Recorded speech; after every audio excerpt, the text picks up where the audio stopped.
Feel it now.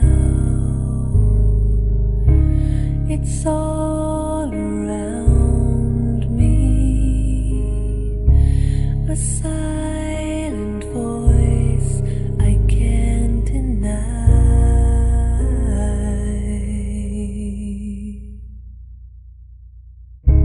A mother's arms, how they surround me. They sing the beauty of my life. It will last forever. It will never fade away. Never cause me pain.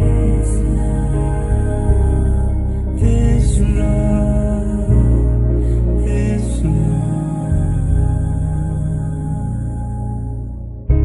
I close my eyes.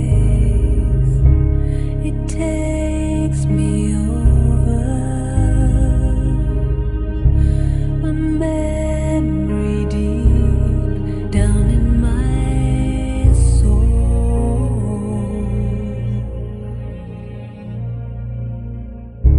And safe from harm to be beside you. A light will shine upon the world. It will last forever. Om Shanti. Day 22. Let the unlimited intoxication emerge in your consciousness. This is the Avyakta Murli of 7th March 1988. Unless one drinks a drink for limited intoxication, intoxication will not arise. If it is just kept in the bottle, would you become intoxicated? Similarly, the intellect has been filled with it. So now use it. To bring it into the consciousness means to drink it, to let it emerge. This is known as becoming an embodiment of remembrance. You have not been told to keep it merged in your intellect. Become embodiments of remembrance. You are so fortunate. Therefore, keep your fortune in your consciousness every day. Become powerful and continue to fly. Do you understand what you have to do? Double foreigners have the experience of limited intoxication. So now keep this unlimited intoxication in your consciousness, and the elevated line of fortune will remain constantly sparkling on your forehead. It will be clearly visible.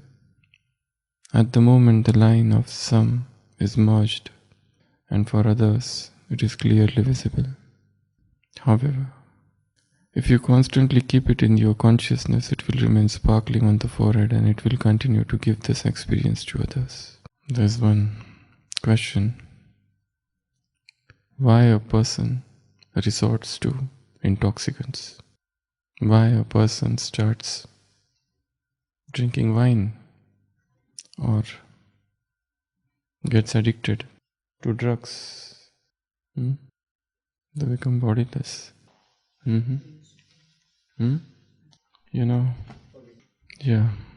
Man's life is pestered by problems, worries, stresses, tension, some fear, some anxieties, and he's always living in this tempest, ocean of unhappiness, of misery, of agony, of some pain. And somehow he wants to escape from everything. But is it so easy? There is a desire for freedom. There is an inner desire to get rid of every discomfort, every unhappiness. Because the moment somebody stops and looks within, he is afraid. There is such stark darkness within, and this darkness terrifies. It's agonizing. How to forget everything? There are only two methods. One is material method, another is spiritual method, which is less often sought for. But the easier one is this, something that will lead to forgetfulness,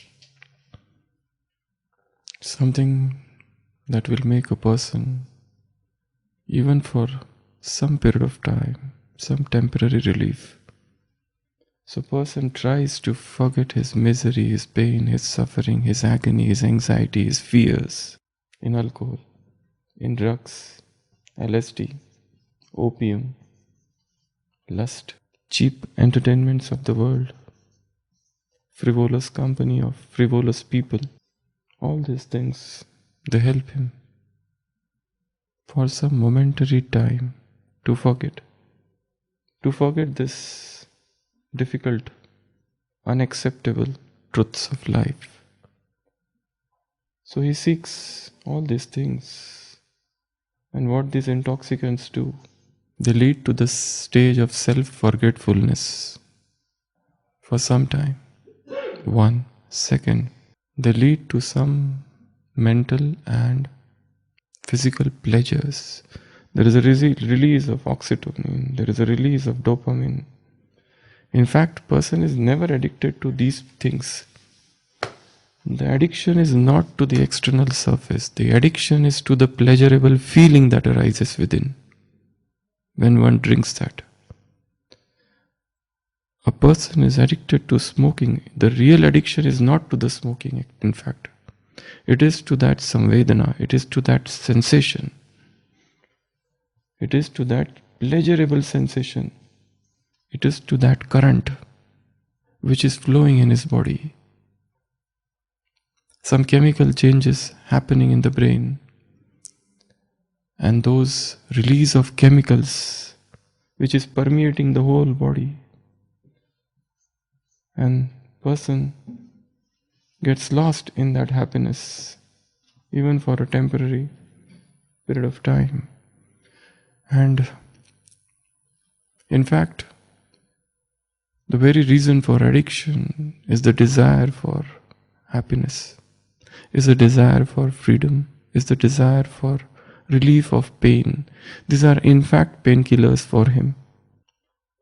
And in that way, even religion is one of the painkillers. One Western philosopher had said, religion is the opium that makes you forget. So whether it is lust, a woman, a man, some drug, some addiction, LSD, they bring about psychedelic phenomenon. They bring about that pleasurable sensation. Even if it is bhakti, temples, customs, religion, ceremonials, everything. What are all these things for? In fact, whether positive or negative, somehow person wants to get rid of that discomfort, that sorrow, that misery. Because when he drinks, when he smokes, the release of chemicals from the brain and that induction of pleasurable feeling in the body, and then that feeling of getting lost in it.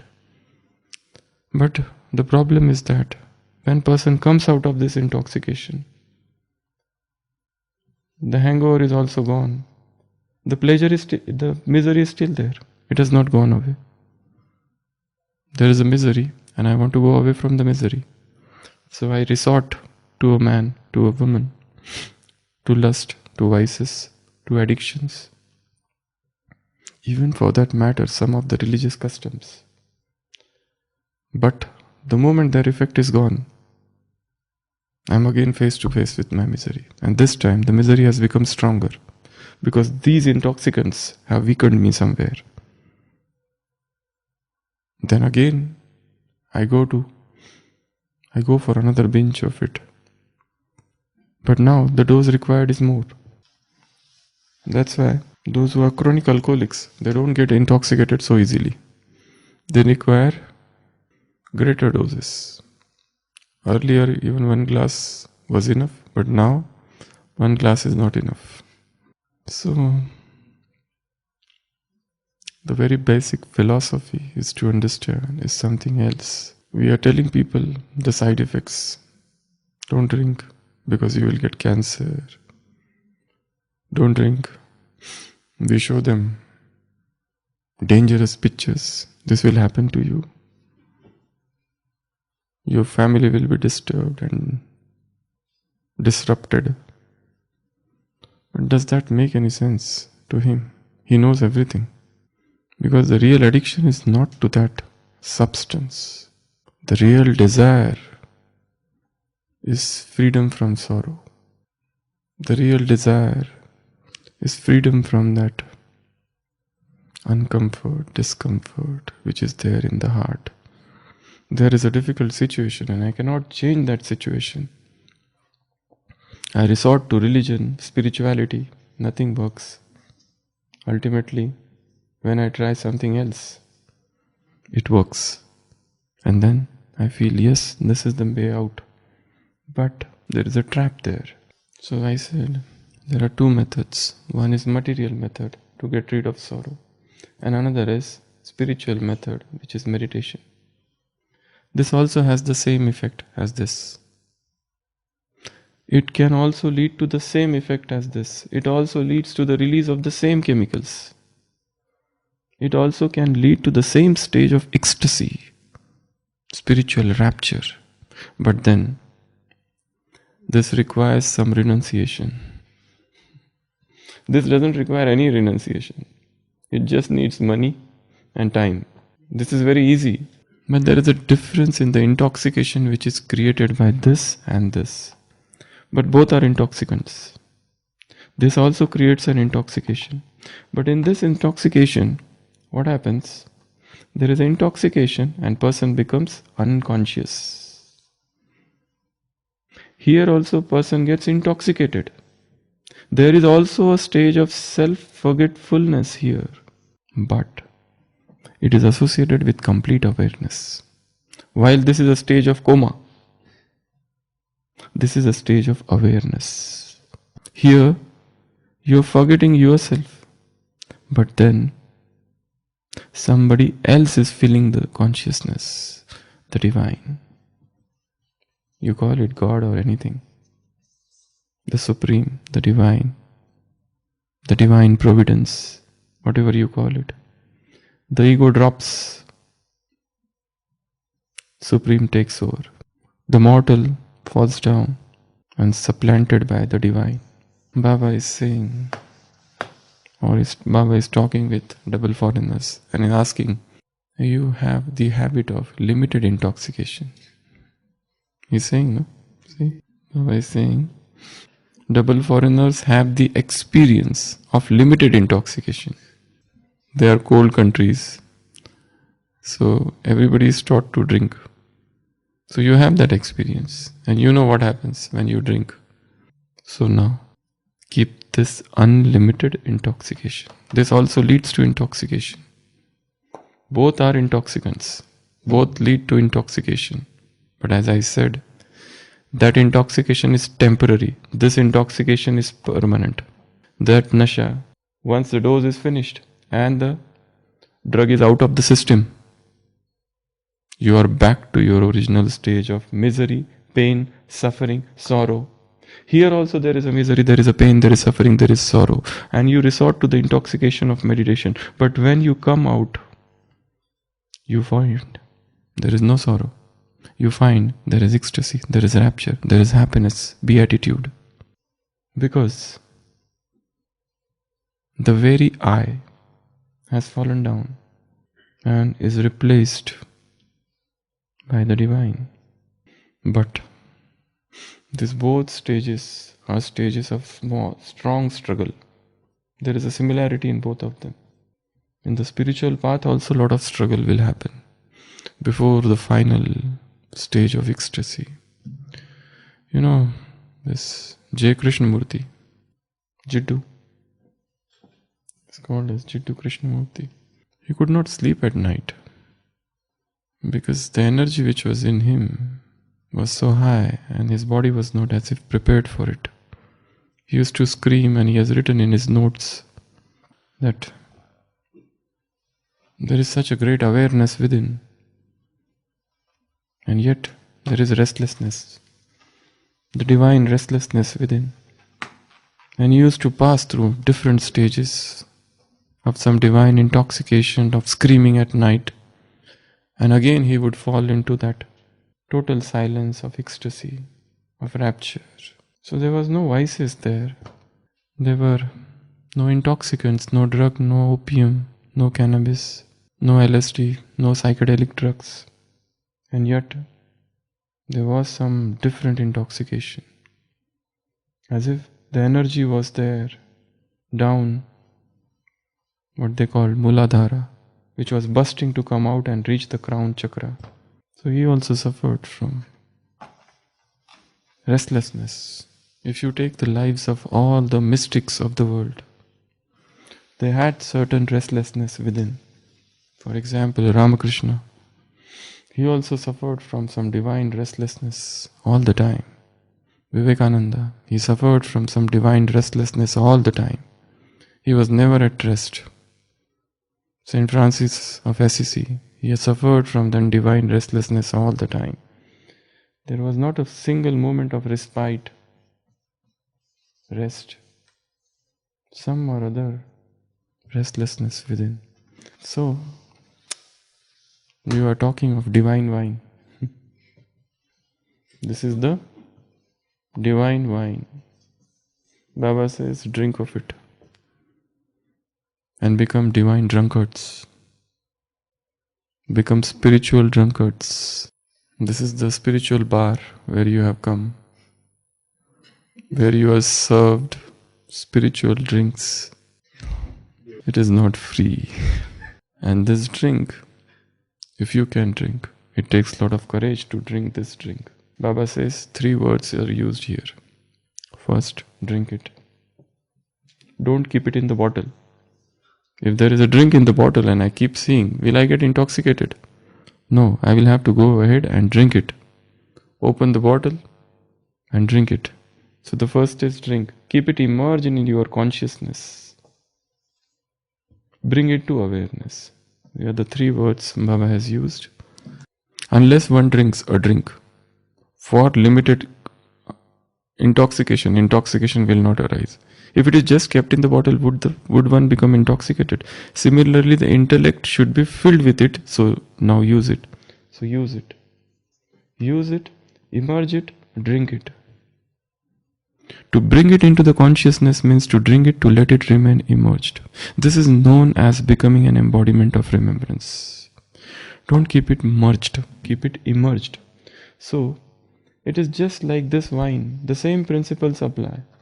So one gets intoxicated when 4 or 5 things should be there for intoxication. First, dose. You should drink a considerable good amount of dose. Otherwise you will not get intoxicated. If you are drinking this much wine, will you get intoxicated? Drink it. Increase the quantity. Then frequency. If one drinks only in the morning and that's it, you have to keep on drinking it multiple times. Drink it in the morning, then again after 2 hours, then in the afternoon. So that by afternoon, by evening, you're totally lost. You can't even walk. Wobbling gait, fascinating gait. The third is, need solution. Don't dilute it with water. It should be very pure, very, very pure. Drink as it is. Fourth, don't drink it with other drinks. If you are keeping wine and there is a limca and there are other so many soft drinks kept, it will not cause intoxication. And fifth, you should drink in the company of similar drunkards. Then only things will happen. Sixth, even the place. You have to go to that place, Madhushala. Then only the thing will happen. If you sit in the room and drink alone, the effect is not that much. Another thing is music should be there. Some music. Some things should be there. So here also it is like that. Baba says, drink the drink of fortune. First thing is increase the dose. Bring it more. What dose you are having is not enough. One has to increase one's readings, spiritual experiences. Just listening Murli once in the morning is not enough. But listen it multiple times. Penetrate into the depth of it. You know, a good revision of the Murli, if you have to do, how many times you have to read it? If you have to revise any Avyakta Murli, you read it once, can you revise it? At least 20 readings are needed. At least 20 readings. At least I myself cannot do any revision without that much readings. 20 is a very, very big word. For speaking one line of Avyakta Murli, 1 hour chintan, churning is needed.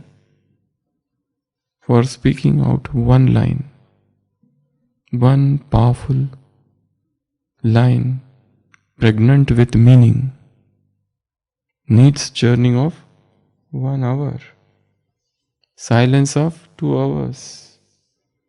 So every Avyakta Murli understanding is preceded by 4 to 6 hours silence, 1 to 20 times reading. First reading, simple reading. Second reading, understanding words.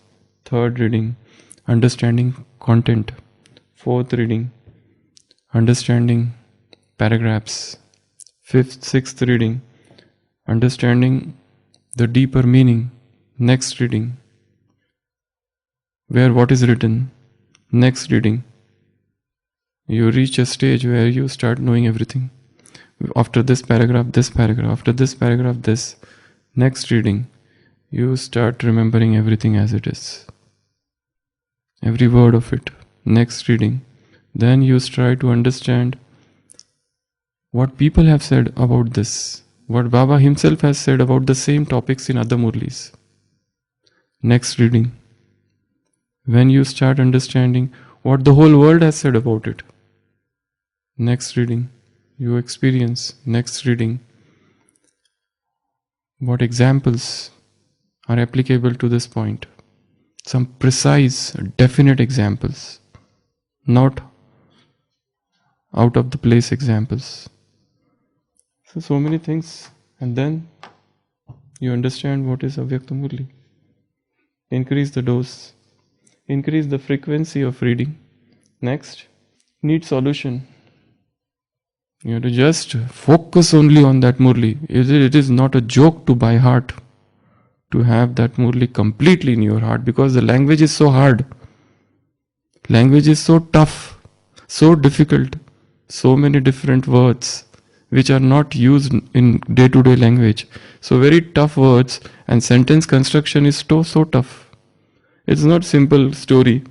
There was a king and he did this and he did that. It's not like that. Avyakta Murli means sometimes one line is of 4 lines. There is no comma in between. And he is speaking here, and that he has spoken 20 years back. Its relevance in the present times. So increase the dose, increase the frequency, and don't mix it with anything. Keep it neat solution. Do not dilute it with something. Drink in the company of people, like-minded people, if you can get. Otherwise, very tough. In the place is nature. The place is silence. The place is in the lap of nature. Some stream, some river, some mountain. There's a sunrise, some forest, something, some waterfall, something very beautiful place where there is a silence. Then only such a thing can happen, where the mind becomes totally placid and pacific. Then some music of the nature. So when all these things happen, then the understanding happens. Then some change. Then some sea change. Some transformation. In the last Sunday's Murli Baba said realization. Mehsus tha. Then that mehsusta, that realization, that will lead to experience, that will lead to self-transformation. Otherwise, not. Om Shanti. Let the unlimited intoxication emerge in your consciousness. Unless one drinks a drink for limited intoxication, intoxication will not rise. If it is just kept in the bottle, would you become intoxicated? Similarly, the intellect has been filled with it, so now use it. To bring it into the consciousness means to drink it, to let it emerge. This is known as becoming an embodiment of remembrance. You have not been told to keep it merged in your intellect. Become embodiments of remembrance. You are so fortunate. Therefore, keep your fortune in your consciousness every day. Become powerful and continue to fly. Do you understand what you have to do? Double foreigners have the experience of limited intoxication. So now keep this unlimited intoxication in your consciousness, and the elevated line of fortune will remain constantly sparkling on your forehead. It will be clearly visible. At the moment, the line of some is merged, and for others it is clearly visible. However, if you constantly keep it in your consciousness, it will remain sparkling on the forehead, and it will continue to give this experience to others. Avyakta Murli, 7th March 1988. Om Shanti.